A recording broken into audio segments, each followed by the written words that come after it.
اور اس کے اطراف جو ہے آپ کہہ سکتے ہیں کہ ایک جنگل نما علاقہ ہے۔ اب یہ 400-500 میٹر پھر آپ آگے جاتے ہیں اپنی گاڑی لے کر، وہاں پہ ایک مرتبہ فائنل چیکنگ ہوتی ہے، یعنی یہ 3 جو چیکنگز ہوتی ہیں،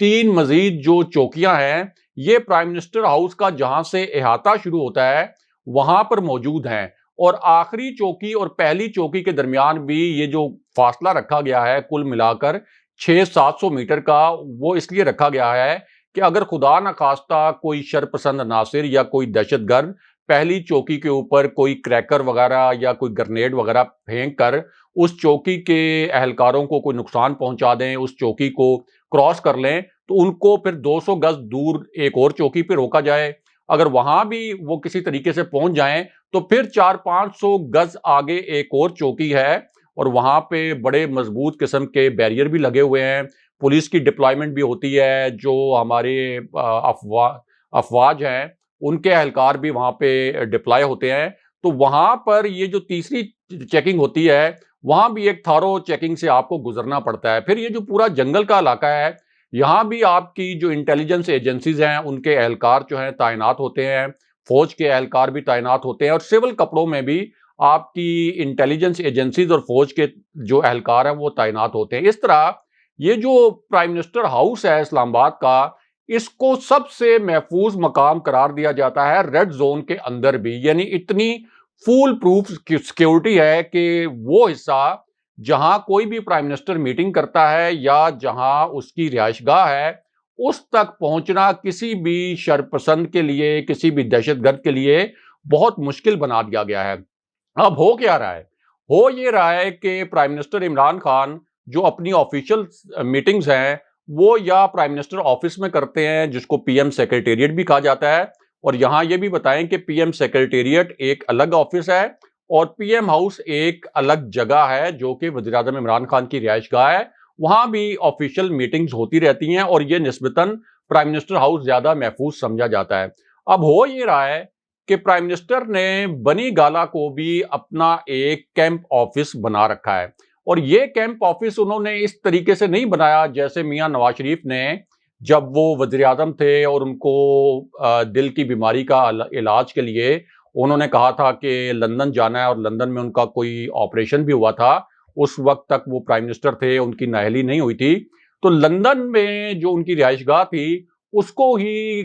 ایک طرح سے کیمپ آفس ڈکلیئر کر دیا گیا تھا پرائم منسٹر کا، اور بعد میں یہ خبر بھی آئی تھی کہ وہاں جتنے ایکسپینسز ہوئے ہیں وہ بھی اس کھاتے میں ڈال دیے گئے کہ چونکہ پرائم منسٹر لندن میں بیٹھ کے کام کر رہے تھے، اگرچہ ان کا وہاں پہ علاج چل رہا تھا، اس لیے یہ سارے ایکسپینسز، یہ سارے اخراجات سرکاری کھاتے سے ادا کیے جانے چاہیے کیونکہ پرائم منسٹر وہاں پر کیمپ آفس سے کام کر رہے ہیں۔ اسی طرح جب میاں نواز شریف جاتے تھے لاہور، تو لاہور میں یعنی اپنی رہائش گاہ جاتی عمرہ میں، تو وہاں اس کو کیمپ آفس ڈکلیئر کر دیا جاتا تھا، اور اس کیمپ آفس کے بھی سارے اخراجات جو ہیں وہ سرکاری کھاتوں سے ادا کیے جاتے تھے۔ اب یہ جو ایک غیر روایتی طور پر پرائم منسٹر عمران خان نے بنی گالا کو اپنا کیمپ آفس بنایا ہوا ہے، اس کا جو خرچ ہے یہ سرکاری کھاتے سے ادا نہیں کیا جاتا، لیکن پرائم منسٹر عمران خان شروع سے زیادہ تر دن ایسا ہوتا ہے کہ وہ شام تک، رات گئے تک پی ایم آفس میں یا پرائم منسٹر ہاؤس میں بیٹھتے ہیں، لیکن بعد میں وہ چلے جاتے ہیں بنی گالا، اور بنی گالا میں ان کی کئی آفیشیل میٹنگز بھی ہوتی ہیں، کئی ان کی سیاسی میٹنگز بھی ہوتی ہیں، ان کی پارٹی کی میٹنگز بھی ہوتی ہیں۔ تو اس پورے کانٹیکسٹ میں بنی گالا میں ایک سیکیورٹی آڈٹ کروایا گیا ہے۔ اب بنی گالا کا جو مقام ہے وہ ظاہر ہے کہ اسلام آباد کے ریڈ زون میں نہیں ہے، وہ اتنا محفوظ بھی نہیں ہے جتنا کہ ریڈ زون میں موجود پرائم منسٹر ہاؤس ہے، تو اس وجہ سے ضروری سمجھا گیا کہ اس پورے علاقے کا ایک سیکیورٹی آڈٹ کروایا جائے۔ اب جب سے عمران خان پرائم منسٹر بنے ہیں اس کے بعد سے وہاں پہ بڑی میسو، بڑی ہیوی ڈپلائمنٹ تو ہے سیکیورٹی کی، لیکن اس کے باوجود جس قسم کے سیکیورٹی انتظامات وزیر اعظم ہاؤس کی، یعنی کسی بھی وزیر اعظم کی جو سرکاری رہائش گاہ ہے ریڈ زون میں وہاں پر ہیں، اس کا 10% انتظامات بھی بنی گالا میں نہیں کیے جا سکتے کیونکہ اس کی لوکیشن ہی ایسی ہے، نہ وہ جو ایک 600-700 گز کا ایک کوریڈور بنایا گیا تھا تاکہ پہلی چوکی اور تیسری چوکی کے درمیان 600-700 گز کا فرق ہو، وہ اس طرح کا فرق بھی بنی گالا والی ریزیڈنس پر نہیں ہے، جس کی وجہ سے اب یہ ہماری اطلاع ہے کہ جو پاکستان کی انٹیلیجنس ایجنسیز ہیں، یعنی پاکستان کی افواج کے جو دیگر ادارے ہیں، ان کی جانب سے بھی پرائم منسٹر عمران خان کو یہ کنوے کیا گیا کہ آپ پرائم منسٹر ہاؤس میں ہی رہائش پذیر رہیں اور بنی گالا آپ نہ آیا کریں۔ ظاہر ہے کہ وہ پرائم منسٹر کا استحقاق ہے کہ وزیر اعظم ہاؤس میں رہائش رکھیں۔ میاں نواز شریف نے وہاں پر رہائش رکھی ہوئی تھی، بلکہ ان کے بہت سے عزیز و اقارب بھی ادھر ہی رہتے تھے۔ اسی طرح اس سے پہلے جو وزرائے اعظم تھے، انہوں نے اپنے اہل خانہ کے ساتھ وہاں پہ رہائش رکھی ہوئی تھی، اور ان کے عزیز و اقارب بھی اکثر پرائم منسٹر ہاؤس میں ہی رہتے تھے۔ تو وزیر اعظم عمران خان کے تو کوئی لمبے چوڑے رشتہ دار بھی نہیں ہیں۔ ایک ان کی اہلیہ ہے جو اس وقت اسلام آباد میں ہے، لیکن وزیر اعظم عمران خان بہت زیادہ ٹائم جو ہے یعنی شام کے بعد وہ بنی گالا میں گزارتے ہیں اور رات بھی بنی گالا میں بسر کرتے ہیں۔ اب ان کو مشورہ یہ دیا گیا ہے کہ جس طرح کی اس وقت سچویشن ہے پاکستان کے اندر، جس طرح سے یہ داسو میں چینی انجینئرز کو نشانہ بنایا گیا، اس کے بعد گوادر کے اندر ایک دہشت گردی کا ہم نے دیکھا واقعہ ہوا جس میں دوبارہ سے چینی ورکرز کو نشانہ بنانے کی کوشش کی گئی، آلدو وہ خوش قسمتی سے چینی باشندہ جو تھا وہ اس میں محفوظ رہا۔ تو ایک دہشت گردی کی جو ویو آئی ہے نئی، ایک تو یہ، دوسرا جو ہوسٹائل ایجنسیز اس وقت افغانستان کے اندر اور پاکستان کے اندر جس قسم کا کھیل کھیلنا چاہ رہی ہیں، اس حوالے سے بھی کچھ اطلاعات ہیں حکومت پاکستان کے پاس بھی، خاص طور پر پاکستان کی جو انٹیلیجنس ایجنسیز ہیں ان کے پاس۔ پھر جو پرائم منسٹر کی اپروچ تھی ایبسلوٹلی ناٹ والی، تو ظاہر ہے کہ اس سے بھی بہت سے جو عالمی پلیئرز ہیں وہ آفینڈ ہوئے ہوں گے، کیونکہ ان کی تو کبھی بھی یہ توقع نہیں تھی کہ پاکستان جیسا ایک محکوم ملک جس کے حکمران ہمیشہ ڈو مور کی کال پہ ہمیشہ یہ کہتے رہے کہ یس وی ول ڈو مور، تو اس ملک کے حکمران کی جانب سے اس طرح کا کوئی ایکسپریشن آئے گا، اس طرح کے کوئی الفاظ بولے جائیں گے کہ نو مور اور ایبسلوٹلی ناٹ جیسے، تو اس وجہ سے پرائم منسٹر کو اب یہ آگاہ کیا گیا ہے کہ آپ کی سیکیورٹی کے حوالے سے سنگین خطرات جو ہیں وہ موجود ہیں۔ اس کا اظہار اس سے پہلے 2 وزیر بھی کر چکے تھے، لیکن اب تو انٹیلیجنس ایجنسیز نے بھی، ظاہر ہے ان کے پاس اس قسم کے کلوز ہیں، ایویڈنسز ہیں، اس بنیاد پر پرائم منسٹر عمران خان کو یہ مشورہ دیا گیا ہے کہ وہ اپنی جو بنی گالا والی رہائش گاہ ہے اس کو اپنی آفیشیل ریزیڈنس نہ بنائیں، وہاں جا کر وہ رات نہ بسر کیا کریں، شام کو وہاں نہ جایا کریں اور پرائم منسٹر ہاؤس رہا کریں۔ لیکن پرائم منسٹر عمران خان کے جو قریبی ذرائع ہیں ان کا یہی کہنا ہے کہ پرائم منسٹر عمران خان اس مشورے کے باوجود ان کی پریفرنس یہ ہے کہ وہ پرائم منسٹر ہاؤس میں نہ رہیں، صرف جو اپنے آفیشیل کام ہیں اور جو آفیشیل میٹنگز ہیں وہ پرائم منسٹر ہاؤس میں کریں۔ لیکن ان کو مشورہ دینے والے جو حلقے ہیں وہ بھی یہ دے رہے ہیں، ان کے اپنے وزراء اور ان کے جو مشیر ہیں وہ بھی مشورہ یہ دے رہے ہیں کہ اس وقت انہیں بہت زیادہ احتیاط کی ضرورت ہے، اور ان سے یہ بھی کہا گیا ہے کہ وہ جو انہوں نے ایک ڈیسیژن لیا تھا کہ وہ پروٹوکول اور سیکیورٹی اپنی کم کریں گے، تو پروٹوکول تو ضرور کم کریں لیکن سیکیورٹی کے اوپر کسی قسم کا کمپرومائز نہ کریں۔ راز صاحب، یہ جو پنجشیر کا علاقہ ہے، ریزسٹنس کا سامنا کرنا پڑے گا طالبان کو اگر انہوں نے پیش قدمی کی، اس وقت کیا صورتحال ہے افغانستان کے اندر، اور کیا کسی قسم کا ریزسٹنس کا سامنا کرنا پڑ سکتا ہے طالبان کو؟ اور یہ بہت ہی امپورٹنٹ بھی ہے، ہمیں یاد رکھنا ہوگا اس سے پہلے کہ آپ اس پر روشنی ڈالیں، کیونکہ افغانستان کے اندر طالبان کو نہ صرف بیرونی قوتوں کا سامنا ہے جہاں پہ انہیں لڑنا ہے، بلکہ اگر کسی بھی محاذ کے اوپر خانہ جنگی شروع ہو جاتی ہے تو طالبان کی حکومت جس انداز میں انہوں نے کابل کو ٹیک اوور کیا اور کابل میں اپنی حکومت بنانے جا رہے ہیں، شاید اس کو سسٹین نہیں کر سکیں گے، اور پھر ملک کے اندر وہی حالات ہوں گے جس طرح ان ممالک کا حال ہے جب امریکہ جاتا ہے تو وہاں پر کمزور حکومتیں وجود میں آتی ہیں، خانہ جنگی ہوتی ہے اور ترقی ایک خواب بن جاتی ہے۔ پنجشیر میں کیا کچھ ہو رہا ہے، کیا خبریں آ رہی ہیں سر وہاں سے؟ دیکھیں ہاشمی صاحب، پنجشیر میں اس وقت سچویشن جو ہے وہ ٹینس ضرور ہے،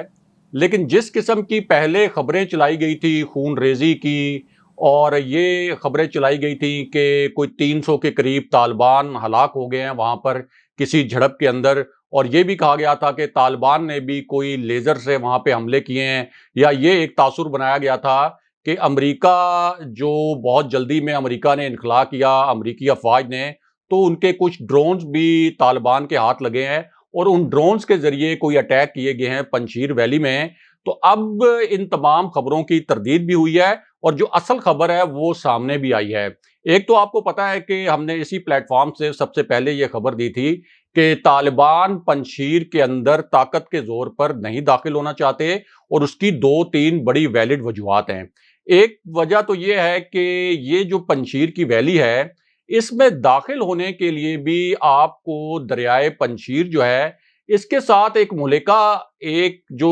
راستہ ہے وہ بالکل ایک تنگ سا تاریک سا راستہ ہے، اور اس کے ذریعے کوئی آپ بھاری نوعیت کی فوجی نقل و حرکت نہیں کر سکتے۔ یعنی آپ بہت بڑی تعداد میں ایک دم اس راستے سے ایک ہی ساتھ میں بہت زیادہ آپ کی جو فورسز ہیں وہ داخل بھی نہیں ہو سکتی، نہ ہی وہاں پہ آپ کوئی بھاری ہتھیار جو ہیں اس تنگ و تاریک راستے سے ایک دم لے کر جا سکتے ہیں۔ اور یہ جو پوری پنجشیر ویلی ہے، یہ کوئی 1.5 لاکھ کے قریب یہاں پہ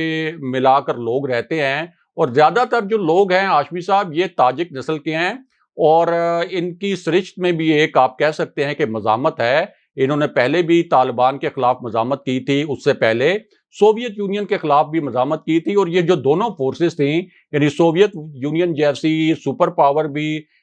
پنجشیر کو تسخیر کرنے میں ناکام رہی تھی، اور طالبان نے بھی اوائڈ کیا تھا جب ان کو 2-3 مرتبہ پسپائی ہوئی تھی پنجشیر کو فتح کرنے میں۔ تو اب اس پوری صورتحال میں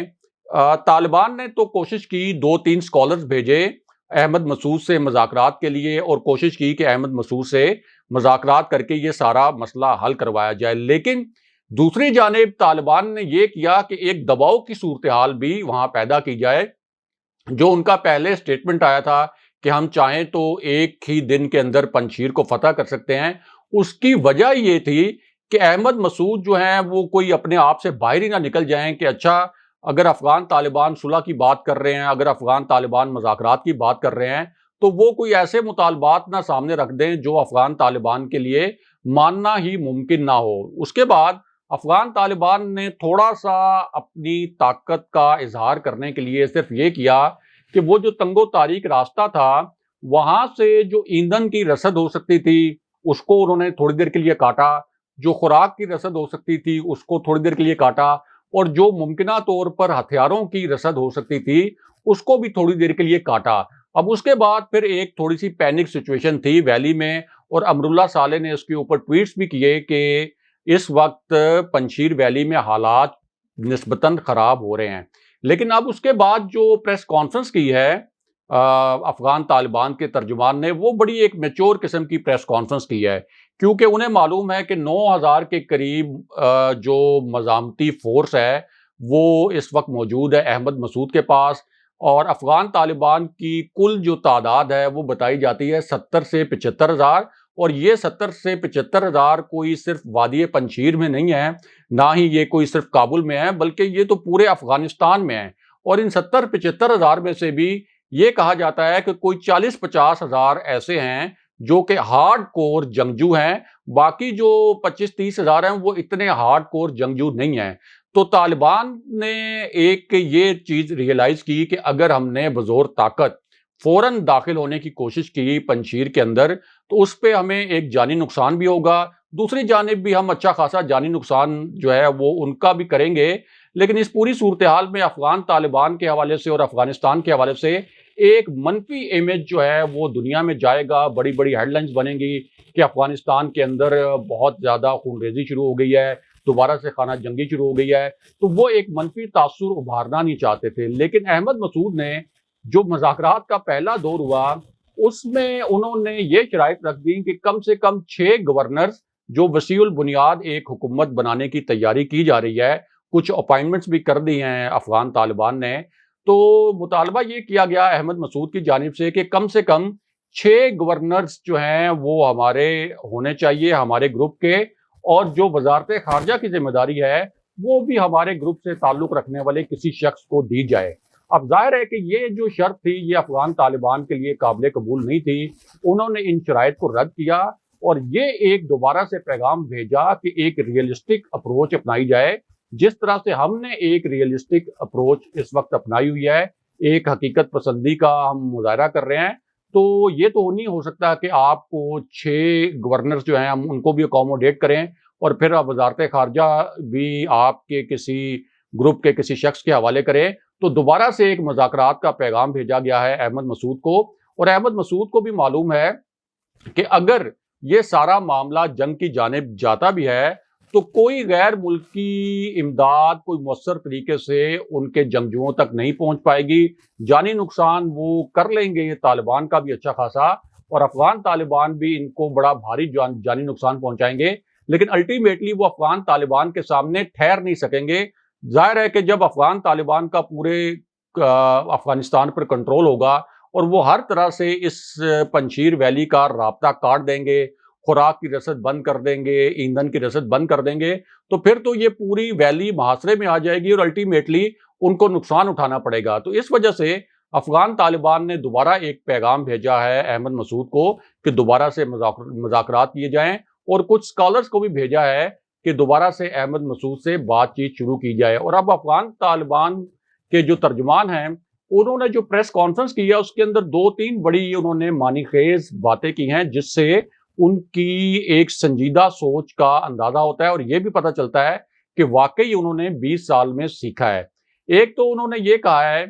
کہ پنجشیر بھی افغانستان کا علاقہ ہے، ہم پنجشیر کے بھائیوں سے کہتے ہیں کہ وہ خوفزدہ نہ ہوں بلکہ کابل آ جائیں، ہم گارنٹی کرتے ہیں، ضمانت دیتے ہیں کہ ان کو کوئی نقصان نہیں پہنچے گا. اور کابل چونکہ یہاں پر سارا ہم نے سیٹ اپ قائم کیا ہے تو یہاں آ کر ہمارے جو مرکزی رہنما ہیں ان سے مذاکرات کریں. دوسرا، پاکستان کے متعلق ان سے سوال کیا گیا،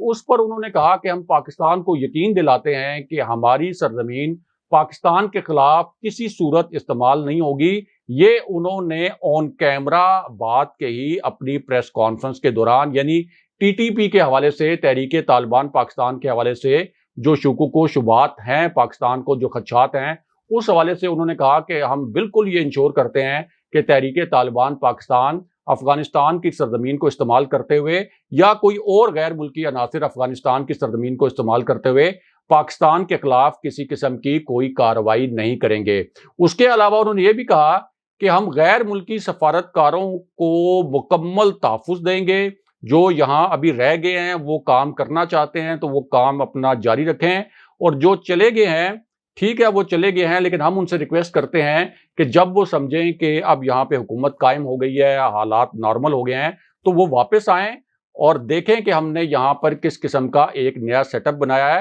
اور ہمارے ساتھ وہ مل کر کام کریں. تیسرا ایک جو آپ یہ کہہ سکتے ہیں کہ انہوں نے دبے لفظوں میں وارننگ دی ہے امریکہ کو اور برطانیہ کو اور G7 کنٹریز کو، کیونکہ یہ کچھ اطلاعات آ رہی تھیں کہ شاید امریکہ کے اوپر برطانیہ نے بھی ایک تجویز دی ہے اور G7 کنٹریز کے ذریعے کچھ ملک شاید یہ دباؤ ڈالنے کی کوشش کریں کہ امریکہ اپنا فوجی انخلاء جو ہے وہ اس میں کوئی تاخیر کرے، اور اسی طرح نیٹو بھی اور جو دیگر اتحادی ممالک ہیں وہ بھی اپنا انخلاء جو ہے تھوڑا پرولانگ کر لیں، تھوڑا اس کو آگے لے جائیں. لیکن اس معاملے پر انہوں نے وارننگ دی ہے دبے لفظوں میں، اور یہ کہا ہے کہ اگر 31 اگست تک یہ پورا معاملہ یعنی انخلاء والا مکمل نہ ہوا اور امریکی افواج نے اور جو دیگر غیر ملکی افواج ہیں انہوں نے اپنا انخلاء مکمل نہ کیا اور اس کو بلا وجہ طول دینے کی کوشش کی، تو پھر اس کے نتائج بھی آئیں گے اور ہم کسی بھی قسم کی کارروائی کرنے کے لیے آزاد بھی ہوں گے. یعنی انہوں نے یہ میسج تو دیا کہ ہم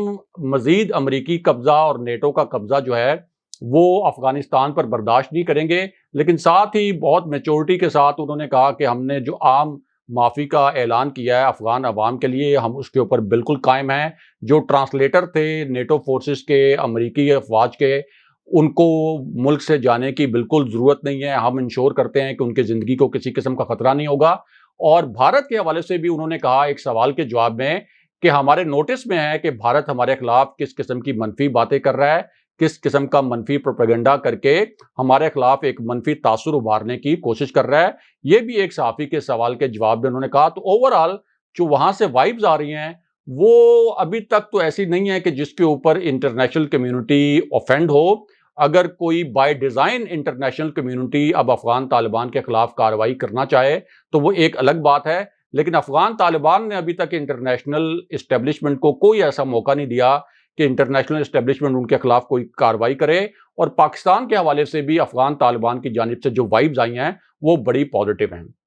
اچھا ہاشمی صاحب یہ بتائیں کہ لندن میں جنید صفدر کی جو شادی ہوئی ہے اس کے متعلق کچھ اطلاعات پاکستان کے اندر ایسی گردش کر رہی ہیں کہ جس ہوٹل میں یہ شادی ہوئی وہاں فی کس لاگت کوئی 1350 پاؤنڈ کے قریب تھی، جو پاکستانی کرنسی میں 3 لاکھ روپے بنتے ہیں۔ پھر لندن ظاہر ہے کہ دنیا کے مہنگے ترین شہروں میں سے ایک شہر ہے، اور ہم نے بھی چیک کیا ہے کہ یہ جس ہوٹل میں شادی ہوئی ہے یہ تو لندن کے سب سے مہنگے ہوٹلز میں بھی ٹاپ پر تھا کچھ سال پہلے، اور اس کو آفیشلی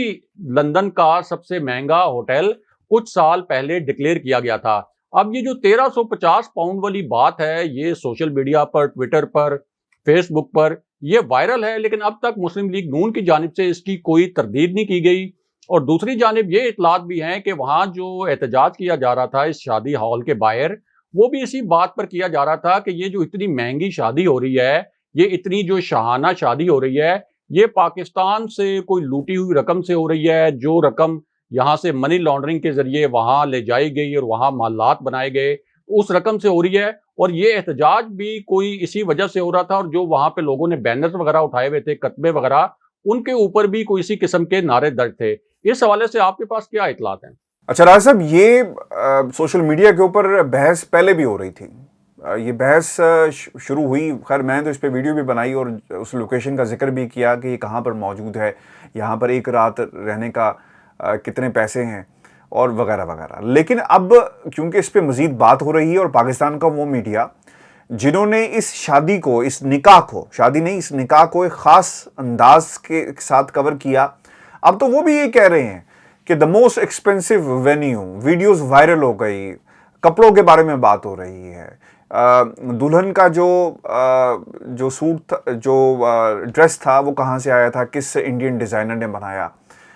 جنید صفدر نے کس قسم کے کپڑے پہنے تھے، نواز شریف صاحب کیا کر رہے تھے، اس نکاح کی جو تقریب ہے اس میں کون کون موجود تھا، کتنے پیسے خرچ کیے گئے۔ اچھا، سب سے امپورٹنٹ چیز یہ ہے جو پورے پاکستان نے بلکہ پوری دنیا نے اس کو نوٹ کیا کہ ٹیبلز کے اوپر نا پھول پڑے ہوئے ہیں، اور اگر آپ اس کی ویب سائٹ پہ جائیں تو انہوں نے باقاعدہ ایک کیپشن دیا ہوا ہے۔ اچھا، وہ کیپشن کیا، بہت انٹرسٹنگ ہے، دا رائل فلورل ماسٹر کلاس۔ اچھا، اب وہ لکھتے کیا ہیں کہ inspired by the 2018 Royal wedding a 3-day floral master class. اچھا، اب یہ خیر ماسٹر کلاس کی تو وہ بات کر رہے ہیں کہ اگر کوئی آپ اس قسم کا کچھ سیٹ اپ کرنا چاہتے ہیں تو اس کا انتظام کیا جا سکتا ہے، ماسٹر کلاس ارینج کی جا سکتی ہے، لیکن جو سیٹ اپ تھا وہ رائل ویڈنگ 2018 کے اندر اس سے انسپائرڈ ہو کر یہ سارا ارینجمنٹ کیا گیا، اور اس کو باقاعدہ ایک خاص فارمیٹ میں پیش کیا جاتا ہے۔ تو اس جو نکاح کی تقریب تھی وہاں پر بھی ہمیں اسی قسم کے مناظر جو ہیں وہ دیکھنے کو ملے۔ اور میں آپ کو یہ بتانا چلوں، وہ لوگ جو کہتے ہیں کہ جناب یہ صرف اور صرف جو لوگ ہیں مخصوص صحافی ہیں وہ جھوٹ بولتے ہیں، آپ خود جا کر وینیو جو گوگل ہے اس کو سرچ کریں، آپ کو یہ وینیو لندن کا موسٹ ایکسپینسو وینیو کی لسٹ میں ملے گا۔ اور میں آپ کو یہ بتانا چلوں کہ اگر آپ ان کی ویب سائٹ پہ جائیں، راج صاحب یہ بہت انٹرسٹنگ ہے، قوم جو چیخیں مار رہی ہے اس کی چیخیں مارنے کی سب سے بڑی وجہ یہ بھی ہے کہ یہاں پر جو رائل سویٹ ہے اس میں ایک رات رکنے کا کہ جو پیسے ہیں وہ 28,000 پاؤنڈ ہیں، اور یہ میں اپنے پاس سے نہیں کہہ رہا، یہ ان کی ویب سائٹ پہ اس تمام انفارمیشن موجود ہے۔ جو ایک چھوٹا سا معمولی سا کمرہ ہے، اگر آپ نے ایک رات رکنا ہے تو وہ 700 سے 800 پاؤنڈ میں آپ کو ملے گا، اور پھر اسی طرح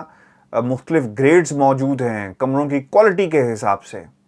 اور اس کے پھر پیسے ہیں، کوئی 2,000 کا کمرہ ہے، کوئی 2,500 کا کمرہ ہے، کوئی 3,500 کا کمرہ ہے۔ اور اب یہ سوشل میڈیا کے اوپر اگر کوئی یہ کہتا ہے نا کہ جناب یہاں پہ پر ہیڈ جو ہے وہ 1,300 سم تھنگ پاؤنڈ خرچہ آیا،